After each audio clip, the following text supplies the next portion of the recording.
Oh, Canada, why are so many people immigrating to Canada? Why are thousands leaving Canada? What does it actually feel like?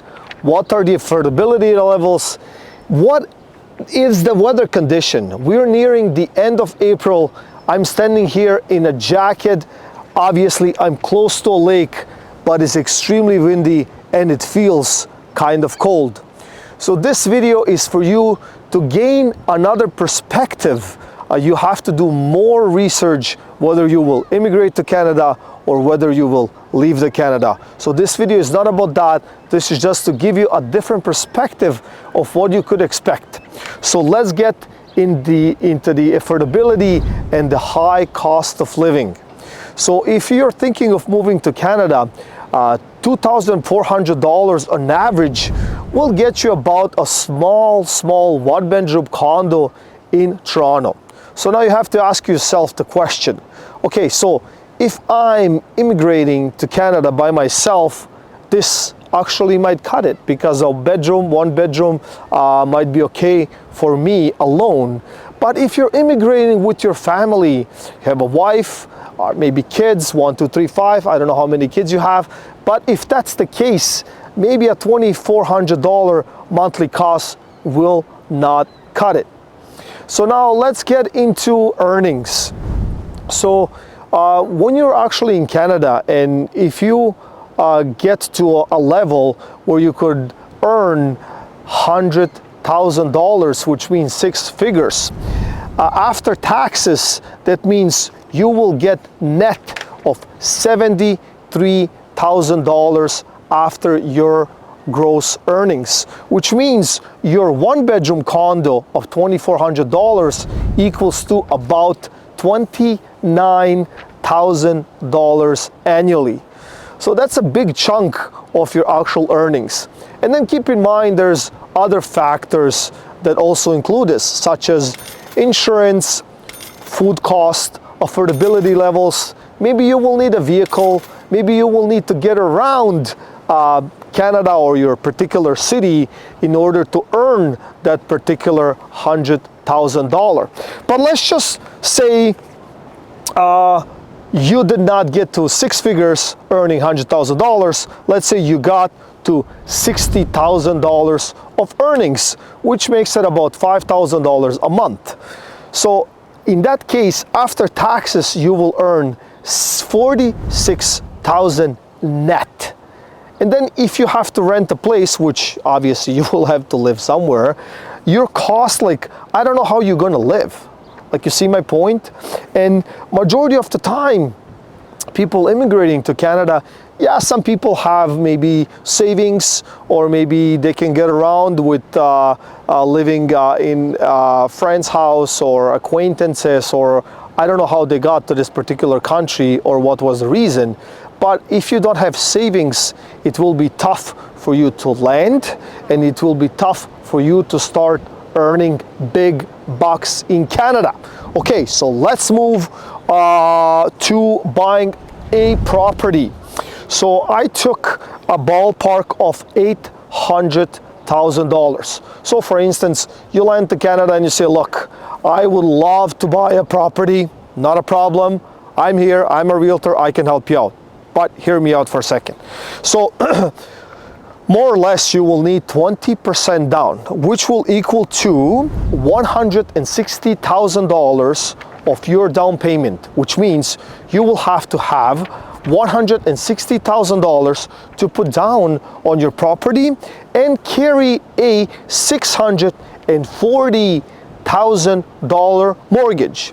Now, if we jump through all the loops and your credit score is fine, and there is a program at the bank that will allow you to carry a $640,000 mortgage without any historical data in this country, then you will run an average of $4,100 for your mortgage, plus your annual taxes, plus all the insurance, plus the living cost, food, and the list will go on and on and on and on and on, right? So even this particular bracket of $100,000 will not be able to cut this particular purchase. Now, obviously Canada has been growing rapidly, and every city and every I would say nation and all of that stuff, like wherever there's growth of population and stuff like that, obviously there are crime rates go up, right? So most likely the chances are, if you cannot afford even that minimum of $2,400 a month, you would probably have to find a pocket, an apartment rental building in a pocket in the city where it's not that great, right? So the crime rate will be higher. It will be maybe different than where you came from and stuff like that. So just keep that in mind, right? Like, so you will be able to rent like, you know, for $2,700, like a 2-bedroom condo and stuff like that. Maybe even a 3-bedroom condo, but just consider that those are apartment buildings and they're usually located in a higher crime area. So just keep that in mind. So let's move on to the biggest point. Why are so many people leaving? What is the actual reason, and where are they going to? Where are these people leaving to? So before we get to that, there are other issues why people are leaving. So one of the biggest ones that I heard is the weather condition. I have not met an immigrant yet coming from various countries that they said, no, we love the weather. Maybe one person or two people that I have personally met that they said, no, we love it. Like, I love skiing and I love all of this nonsense. Maybe you can hear the wind. Like, it's so windy. We're near ending near April at this point. I'm filming this and it's so cold. Like, my head is freezing here at the back because the winds are blowing this way. I'm close to a lake, right? But think about that. In some other parts of the world, the weather condition is so much better. So with weather condition, you know, there's different effects, right? Like, so if it's too cold, like, I mean, how much of this beautiful nature can you actually use? And then it will definitely affect your mood on the long run. So what's the second point that I heard actually people complaining about? It's our medical field and what is actually happening. So if you have to get to a particular specialist, a doctor, it might take 3 months, it might take 6 months, it might take 9 months, it might even take over a year by the time you see a specialist, a medical doctor specialist in a particular field. Now, if you want to talk about if you want to talk about you know, walking into a hospital or walking into an emergency, good luck. Under 6, 8, 12 hours, maybe even 3 days, you can lie there on the floor by the time they get to you, right? So yes, some of these things are included, or let us say they're free in this medical care in Canada. But like, listen, like, you will pay these particular things, whether you pay it with money or whether you pay it with time or however, but it's not brilliant and is not efficient. So I don't know if you agree with me or not, but we all went through this, right? So the point number 3, making friends. So I spoke to many people here. I dealt with many immigrating to Canada and all of that stuff. And you know, for Canadians, they say, you guys are so weird, right? So yeah, so most people outside Canada, we say that we are polite and we are trying to be politically correct and polite. And I have felt this over many years living in Canada. We are fair and we are very polite. We can hold the door for you. We can say thank you. We will wait in a lineup to order a coffee, if it takes us an hour, if other people are butting in, we're okay with that. Because we're okay, we're fine. Don't worry about that, right? Because we do not want to get involved in other people's business. Most people will not care where you come from, who you are, what are you doing, where you live, where you work. Nobody cares. You can live in a condo, in a house, and you will not meet your neighbor for years. Or you might see them physically, maybe, but they will not talk to you because nobody cares. In this particular country, nobody cares about your problems, nor people will ask you about your problems. Like, you know, like if you, for example, travel the world and you're sitting on a curb, like random people will walk up to you and they'll ask you, hey, what's going on? Are you okay? You need help? So, or even, why are you sad? Like, tell me, what's wrong, right? Like I have not experienced this particular conversation randomly on the street. And you can experience that frequently, for example, in Europe. Like, right? Like I don't think it is possible for you to have a coffee in a coffee shop by yourself. I have experienced that. I was sitting by myself and people are like, hey, how you doing? Where are you coming from? What are you doing? What is your name? Oh, how's Canada? Oh, can I sit with you? Can I talk to you? Like, people are more engaging. Canada, very, very tough to gain that friendship and to gain that particular environment of deeper conversation, let me just call that, right? So these are some other issues why people are leaving. So let me get into some statistics. How many immigrants from July 1st, 2002 to June 30th, 2023? So that's a solid year. How many people immigrated to Canada? So the number is 468,817 people in that particular period of time immigrated to Canada. Now, in 2000 to 2001, which was like 23 years ago, we have seen an approximate number of 252,527 people.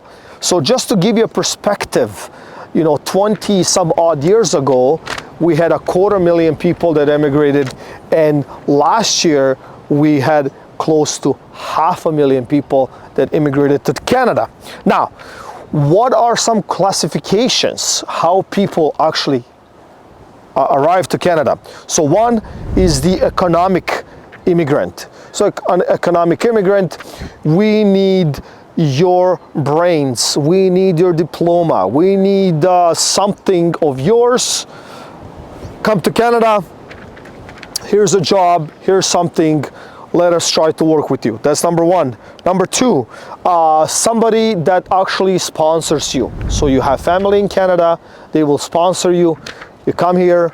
Now, there are different programs, different ways, and I would say in some of the cases, that particular aspect works because they have somebody, you know, these people they're newly coming to this country, they have someone, they'll show them their way around, maybe they have a place to live for the meantime until they get a job or a better paying job, etc.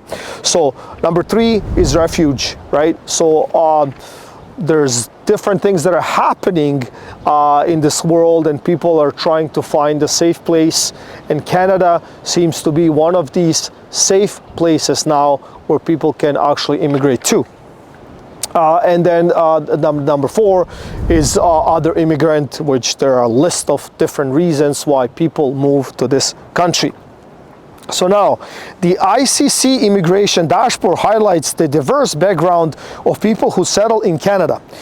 In 2023, India had 139,715 immigrants, China at 31,770, and Philippines at 26,945 and then the rest of the countries.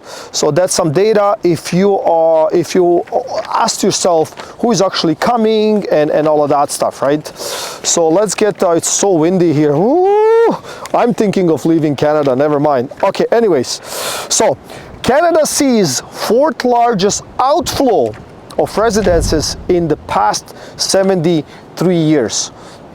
So now this is the actual other point that I want to touch base on, that a lot of people are actually immigrating to Canada, but a lot of people are actually leaving these countries. And I named some of these points. It is hard to penetrate the real estate market. It is hard to get around in this country. You will need a vehicle for the most part, and that is expensive. Insurance is extremely expensive. You would have to get your examination, you will get your driver's license, because any other country is not valid. Like, you will have to go through all these steps to get a Canadian driver's license. There's just one point, and there's so many different points why it is hard to actually penetrate and to actually live here, especially if you have no help. So let me get into some numbers. So the latest data showed that 32,026 people left in Q3 of 2023. So only in Q3, over 32,000 people left Canada, and this is like 3% higher than usual and all of that stuff. So, but where are these people are leaving to? Like, I mean, like, you ask yourself, okay, so they came to Canada, they didn't like it. Where are you going? Where are you moving to? If it's not Canada, where are you going to? So the answer here is that today Canadians typically move to the US.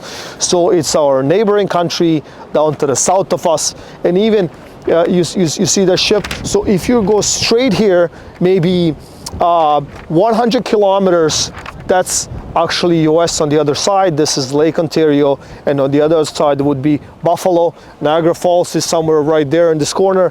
But anyways, to prove a point, everyone from here is moving there. So what are the reasons? So what I heard, many of my friends and colleagues left Canada and they moved to the US, and one of the biggest reasons is that they have a bigger platform to choose from. It's the diversity. You know, they can move somewhere where they can have an ocean. They can move to a warmer climate. They feel that the economy is better. There's a bigger and better opportunity when it comes to businesses, when it comes to real estate. It is cheaper. And I will give you an example right here on the screen, what you can actually buy today in Toronto for $2 million. And then we will move to Arizona that's currently listed for around $2 million. And we will move to Florida, what you could actually purchase for $2 million. I know I chose a high price point at this point, but this is just to show you what $2 million actually gets you in Toronto. It's pretty much not much, right? Oh, Canada. Anyways, so those were some of the points why people are leaving to the United States, and why United States is the number one. So now when we speak of that, like where Canadians already live, like, you know, like that's another big point that I want to bring across. Like, we have a lot of Canadians, but where do they live now? Like who is number one? So number one is United States, with 1,062,640 Canadians that currently already live in the United States. Number two is Hong Kong with over 300,000 Canadians. Then United Kingdom at 73,000 Canadians. Then Lebanon at 45,000 Canadians. And even Australia have more than 27,000 Canadians. So it's like even interesting, right? Like so why these things? So what I can see right here, maybe except Lebanon, but it's mostly English-speaking countries like United States. I mean, you can get around with English pretty much anywhere in the world, but you know, United States, obviously Hong Kong, United Kingdom, and Australia for sure. Lebanese, I mean, I'm sure they know how to speak English, but like over 45,000. So what I think it's happening that people actually migrate to Canada, see what it's all about, maybe try to gain equity or make a little bit of money, and then move back to their homeland. They move back to a better environment in their case, maybe better food, maybe more comfortable, maybe they already own real estate in some of these parts and then they can have a better lifestyle. So I mean, just comment below, like just comment below what you think. But anyways, the data shows here that more than 25% of immigrants born in Taiwan, United States, France, Hong Kong, or Lebanon move back or leave Canada within 20 years of immigrating or landing to Canada. So it's roughly a cycle. So think about that. 25%. That's a huge number. That's a huge number, and that's within 20 years. So in my experience, what I have seen, that, you know, if they immigrate with kids and stuff like that, so as soon as their kids kind of leave that threshold, or they get married or they finish school or whatever the case is, and these people still have some equity, they leave right away. Better lifestyle, better weather conditions, better this, better that, better, whether it's in their head or not, but more than 25% are leaving. So that is definitely concerning Canada, but let's move on. Now, the top moving spots in 2024, and from my experience, I have a lot of friends, my friends that I went to school with, they actually left Canada. I have them. Many. I'm talking 100 people that I know that left, okay? So, number one destination is Spain.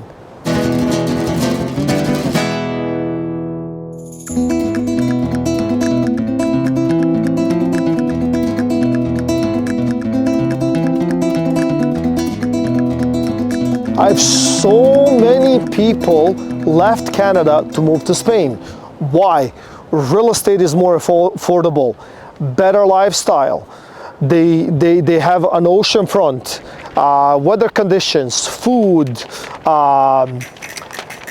music, so many things. I don't know, but Spain, number one.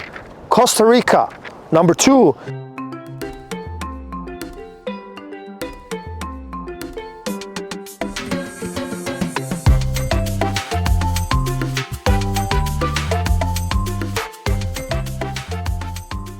And Malta, number three.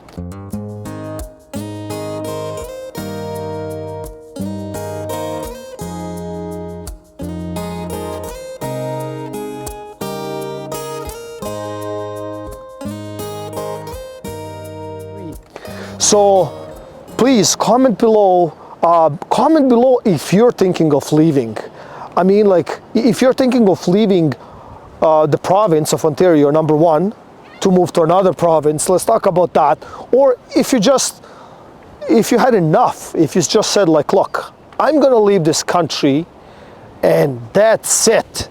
So I hope you liked this video. Please comment, like, subscribe, share, and see you all next time.